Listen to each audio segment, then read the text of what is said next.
Eu estou aqui advogando o seguinte, que não pode ser idiomas, porque Paulo, ele é claro quando ele diz, porque quem fala em outra língua não fala a homens, pastor César.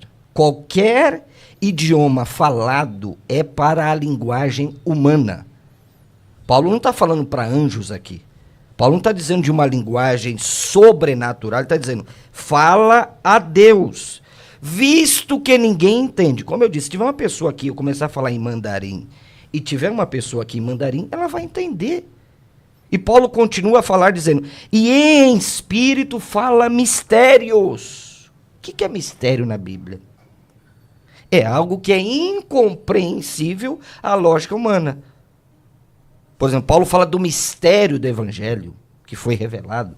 Paulo fala... que é outra coisa, né, dentro do contexto. Não, eu estou explicando mistério. A palavra é mistério. Mas vai depender do contexto usual, mas tá bom. Manda lá. E ele continua a dizendo assim, eu quisera que vocês todos falassem outras línguas. Muito mais, porém, que profetizais. Paulo está dizendo que os coríntios têm que falar mais idiomas? Oh, meu Deus do céu. Isso é uma hermenêutica cambalhota. Porém que profetizeis, porque quem profetiza é superior ao que fala em outras línguas, salvo se as interpretar. Paulo não está proibindo falar em línguas. O que ele está dizendo é assim, ó, a profecia é maior do que o dom de línguas quando não há interpretação. Agora, quando há interpretação, não há nenhum problema. Mais para frente no texto ele vai falar... Dou graças a Deus porque falo em outras línguas mais do que todos vós. Será que era idiomas que Paulo está dizendo isso? Pastor. Porque mais para frente, só para encerrar aqui, pastor César, ele nos diz assim, ó, verso 12. Assim também vós, visto que desejais dons espirituais, 1 Coríntios capítulo 12, procurai, pois, progredir para a edificação da igreja. Pelo que fala em outra língua, deve orar para que possa interpretar. O 15. Que farei, pois? Olha o que Paulo diz. Orarei com o espírito, mas também orarei com a mente. Cantarei com o espírito, mas também cantarei com a mente. Então não pode ser idiomas humanos. Como é que uma pessoa em línguas humanas vai cantar em espírito? Isso não existe. Ok, pastor Guilherme. Ok, então o pastor acha que eu não respondi, ou talvez eu não respondi como ele quis que eu respondesse. Mas, voltando ao texto de 1 Coríntios, capítulo 14, versículo 2, para mim é uma ironia, visto que lá em 1 Coríntios, capítulo 12, verso 7, ele fala que os dons têm por objetivo, visto que vivemos em comunidade, eu acredito numa tricotomia um pouco diferente, corpo, alma e comunidade, o ser humano faz sentido em comunidade.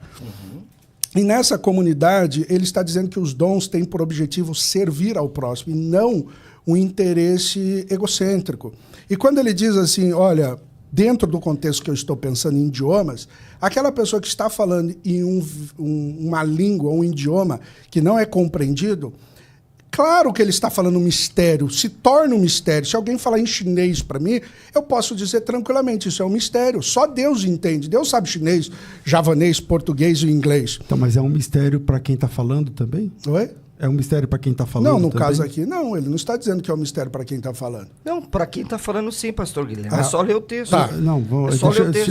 E em espírito fala mistério. É um mistério para quem está falando? Pastor Guilherme. Então, ele diz, pois quem fala em outra língua não fala a homem, senão a Deus, visto que ninguém entende. E em espírito fala mistérios. Então, ele está falando em espírito mistérios, eu acho que é uma metonímia para dizer...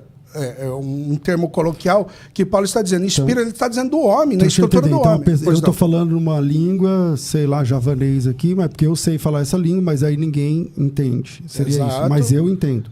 Não, Deus entende porque ele está falando mistério para a comunidade. O falador também entende? Possivelmente sim, possivelmente não, mas não é a ênfase do texto e a gente pode dissertar em qualquer um dos ambientes. E tanto é que ele vai desenvolver isso dizendo, ou usando algumas metáforas, como, por exemplo, instrumentos musicais. E aí ele diz, há tanto tipo de vozes no mundo e não há nenhuma sem entendimento. Então, ele está dizendo que toda a estrutura de língua serve para entendimento humano, para comunicação. Por isso, o contraste é com profetizar. Citando um exemplo de Marcos, capítulo 16. Né? Porque se nós acreditarmos, é que tudo bem que eu vou para Atos e eu não vou fazer isso. Mas Marcos, quando ele fala, ide em todas as nações, anunciando, falarão novas línguas. É claro que o evangelho tinha como objetivo agora mundial, antes era étnico, e agora precisava ser... E Jesus não falou, antes vocês vão comunicar um povo de outras línguas. Então se matricule em escolas de idioma para depois falar. Claro que é um dom sobrenatural deles comunicar o evangelho.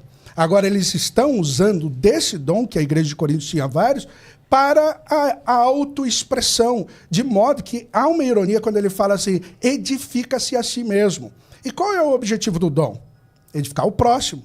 Para mim é uma ironia, ele está dizendo, não é o objetivo da igreja edificar a si mesmo, ninguém está entendendo. Aí ele vai usar de metáforas, ele vai falar, por exemplo, dos instrumentos musicais, ele vai falar tanto tipo de voz, e ele vai levar isso a cabo dizendo...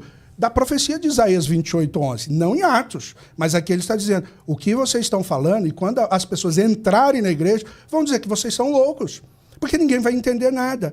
E isso, a profecia é para os crentes, é para a edificação. Atos 2, havia uma simbiose entre profecia e falar em línguas estranhas. Por quê? Ou idiomas. Porque ao mesmo tempo que eles falavam em aramaico, possivelmente, alguns entendiam nas suas línguas vernacular. E então eles estavam pregando o evangelho e todos estavam compreendendo aqueles idiomas que até então não era compreendido. Agora veja que agora eles estão fazendo do dom algo que não tem por objetivo edificar. Então todo o contraste de Paulo é organizar a igreja e dizer, tá bom, eu não vou proibir, coisa que eu já disse, eu não vou proibir, desde que haja interpretação. Então isso é um problema, porque da maneira que acreditam, e essa maneira...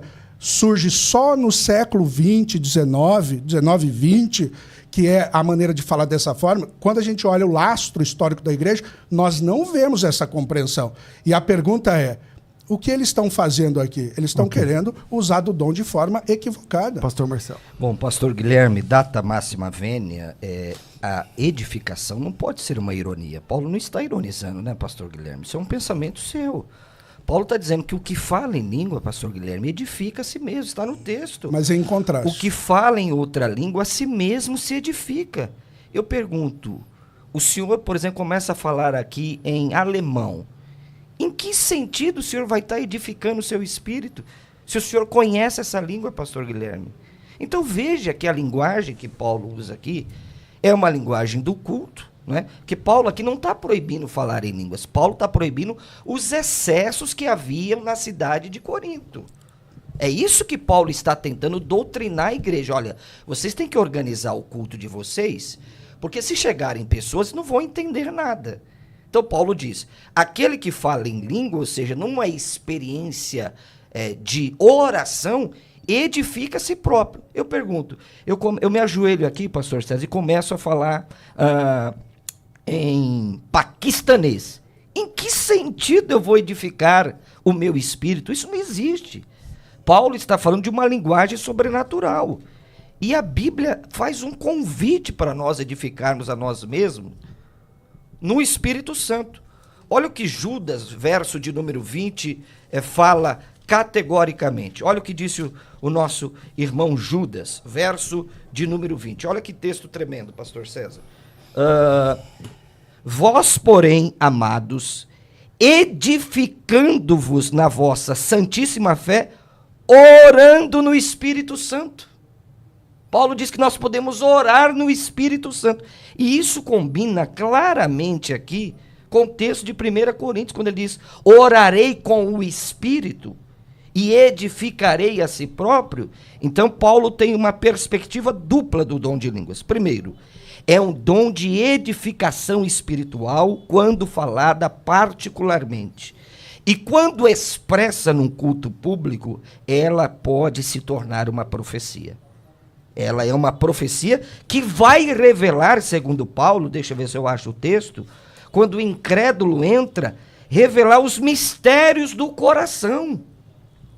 Deixa eu ver se eu encontro esse texto aqui, de 1 Coríntios capítulo 14, onde Paulo diz que se entrar alguém lá, vai, não é, revelar os segredos do coração. Olha que Paulo diz, achei. Pela profecia. 1 Coríntios capítulo 14, verso de número 24 a seguir.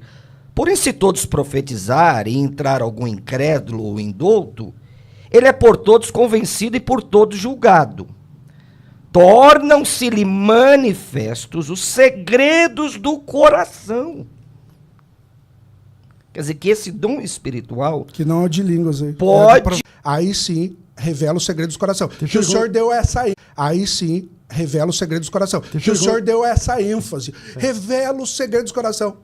Ao entender que seria... revelando pela língua estranha. Não foi então, isso que o senhor entendeu? Vamos lá, pastor Marcelo, conclui aí do 23 para frente. Bom, eu quero fazer essa pergunta aqui para o pastor Guilherme do verso 23. Se fossem idiomas aqui, línguas estrangeiras, que poderiam ser compreendidos por estrangeiros, por que Paulo falaria mais do que todos os coríntios em particular? A primeira pergunta. A segunda, onde ninguém entenderia...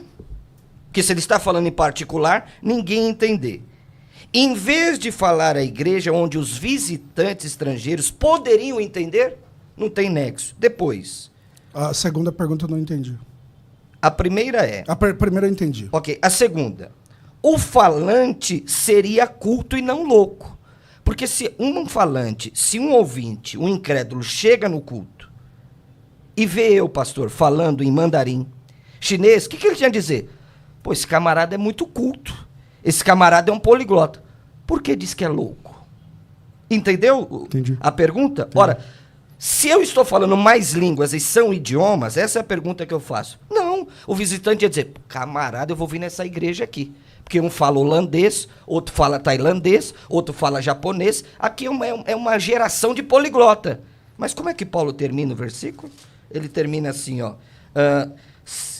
Se vocês começarem a falar em outras línguas, o 23, e entrarem em doutos incrédulos, não dirão porventura que estáis loucos? Ora, por que não disse que estão cultos, que têm cultura?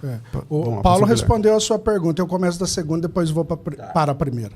Paulo já respondeu a sua pergunta. Se eu entrar numa igreja e ver pessoas falando chinês, holandês, eu não vou querer ficar lá. Porque, por mais que eles são intelectuais, eu posso até colocar isso como intelectual, eu não estou sendo edificado porque eu não estou compreendendo nada. Então, eu vou numa igreja, por exemplo, tem brasileiros que vão para os Estados Unidos, eles procuram uma igreja que fala inglês, ou pelo menos tem que ter tradução, ou eles geralmente migram para igrejas que já o pastor geralmente se comunica na língua vernacular. Uhum. Então, eu acho que Paulo responde isso para você. E sobre Paulo dizer, eu falo muito mais língua que vocês, a gente sabe que Paulo era um erudito, inclusive poliglota. Sim. Né? Quando ele diz, eu sou hebreus de hebreus, ele está dizendo, vocês são hebreus palestinos, eu sou hebreu porque eu falo o aramaico, o hebraico, por aí vai. Então, ele está dizendo nesse sentido.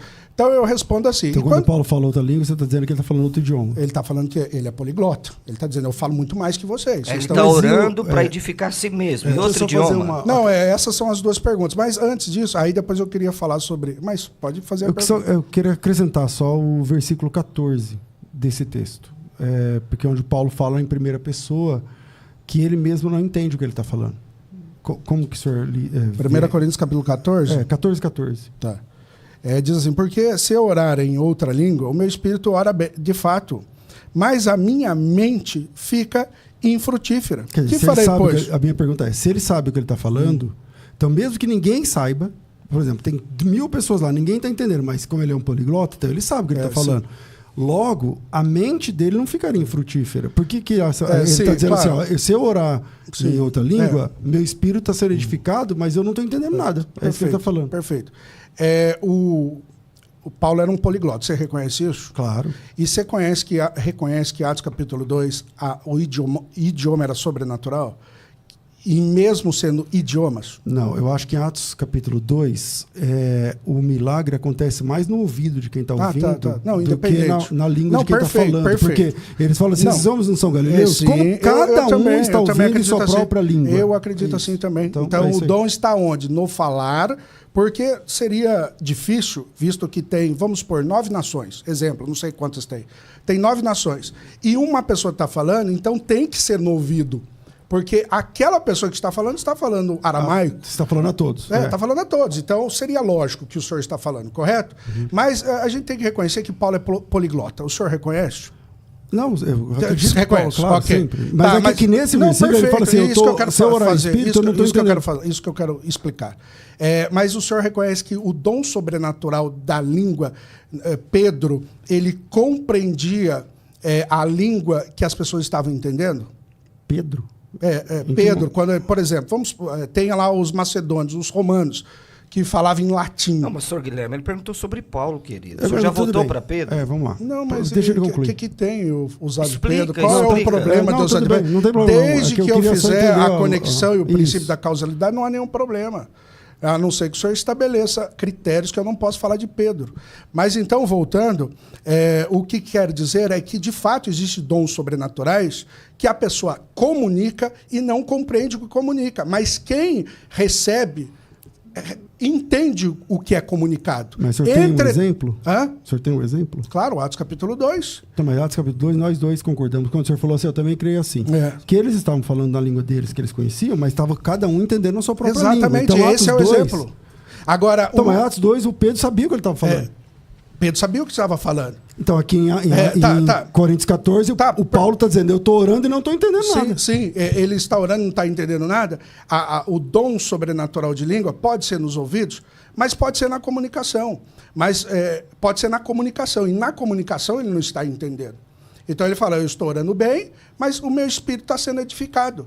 Né? Muitas vezes você não entende tudo que está acontecendo no culto, mas ali está infundindo graça em você. Entendeu? Agora, voltando. Quando o pastor ele disse de Judas, fazendo menção, mas antes ele citou um exemplo, e esse exemplo ele falou assim, é a mesma coisa eu dobrar meu joelho aqui e orar em mandarim. Não seria uma loucura eu estar orando em mandarim? Então, é o que... E você está se edificando orando em mandarim? No caso, ele falou que sim, mas seria uma loucura eu orar em mandarim. Então, repare que ele falou, como que Paulo usa isso no sentido negativo? Mas quando ele usa no sentido negativo, ele usa em contraste. E o contraste é para dizer de um dom que é a profecia. E aqui eles estavam usando esse dom de forma desorganizada, desordeira, de modo que eles não estavam compreendendo. Mas aqui o texto, baseado em 1 Coríntios capítulo 12, versículo 7, serve todos os dons para edificação. Okay. E aquela pessoa estava se edificando e não edificando a igreja, isso que Paulo quis dizer, por isso que a ênfase é profecias. Pastor Marcelo. O pastor Guilherme ele tem que correr do texto, não tem jeito. Ele tem que apelar totalmente a Atos 2, que é idiomas, e aqui eu concordo com ele plenamente, só que 1 Coríntios capítulo 14 não pode ser idiomas, por causa do verso 14, por causa do verso 23, por causa do verso 2, em espírito fala mistérios a Deus. Paulo está dizendo, eu estou batendo nessa tecla aqui desde o começo, porque quem fala em outra língua não fala a homens. Quando Pedro pregou lá no sermão de Pentecostes, ele estava pregando para quem? Para Deus? Para as pessoas. Então as pessoas entendiam. Agora, essa língua de 1 Coríntios capítulo 14, isso aqui, pastor Guilherme, é um checkmate no cessacionismo.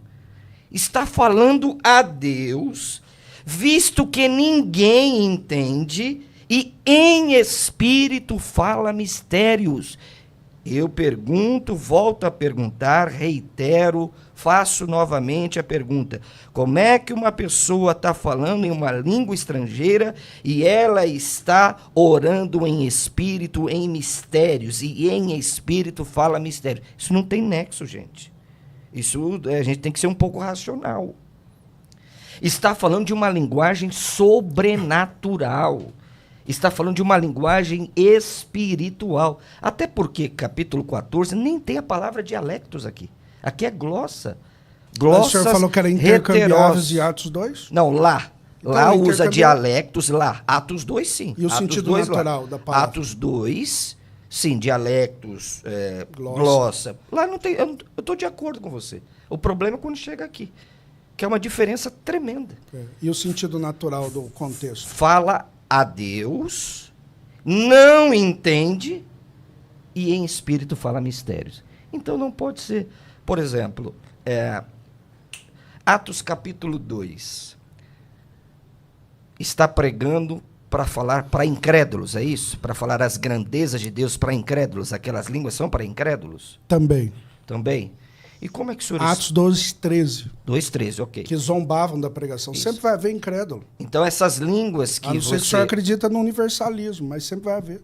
Mas quem está falando universalismo? Não, não, tudo querido? bem, mas o senhor perguntou se há para incrédulos, e eu falei que sim, e o texto está dizendo que sim. Tá, então as línguas de Atos 2 é para a evangelização dos incrédulos? É lógico que sempre tem que ser para incrédulo. Como é que você vai evangelizar É crédulo? lógico? Ué, lógico sim, o senhor vai evangelizar alguém que já crê? Tá bom. Como é Não, que não, o senhor concorda ou não? Peraí, como é que o senhor Não, explica? o senhor concorda ou não? Deixa eu responder, querido. Não, mas É que assim, o que vocês estão chamando de incrédulos?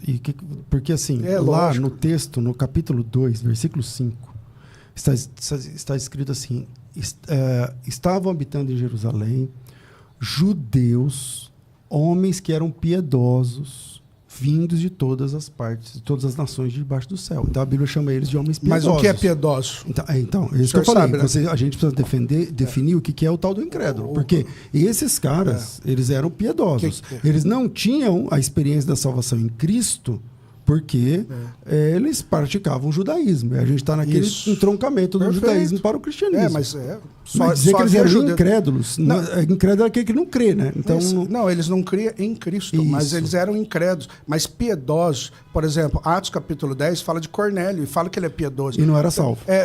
Que havia alguns grupos que fazem essa maneira de avaliar.